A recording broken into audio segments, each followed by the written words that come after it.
সামাজিক যোগাযোগ মাধ্যমে ছড়িয়ে পড়া রোগীর স্বজনদের সাথে চিকিৎসকের এমন উগ্র আচরণের ভিডিওটি পঞ্চগড় সদর হাসপাতালের দায়িত্বে থাকা আবাসিক medical officer doctor Abul Kashem অশ্লীল ভাষায় ও উগ্র ভাষায় কথা বলছেন এক শিশুর বাবার সাথে।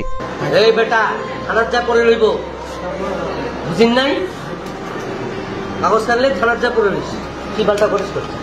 হাসপাতালটা তোমার চিড়িয়াখানা পেয়েছি, চিড়িয়াখানার মতো ভর্তি হবা, বেলেট কিনে যা বাল কামাই। সামাজিক যোগাযোগ মাধ্যমে ভাইরাল হওয়ার পর ডাক্তার আবুল কাশেমের শাস্তির দাবি জানিয়েছেন অনেকেই। জানা গেছে, পঞ্চম শ্রেণীতে পড়ুয়া স্কুল ছাত্রী ধর্ষণের মেডিকেল রিপোর্ট নিতে পঞ্চগড় সদর হাসপাতালে গিয়েছিলেন দেবীগঞ্জ পৌরসভার মুন্সিপাড়া এলাকার এক ব্যক্তি।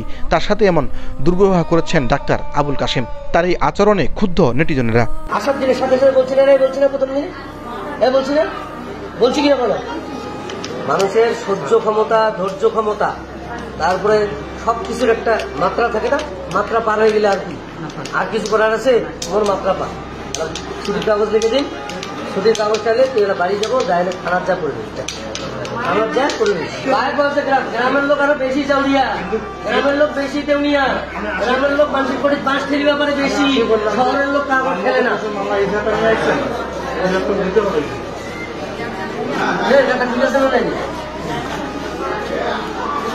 গ্রামের লোক বোকা ভয়ে দুটো এসে মানে দলিল দেশে নাকি, তাইলে বুঝিম বোকা।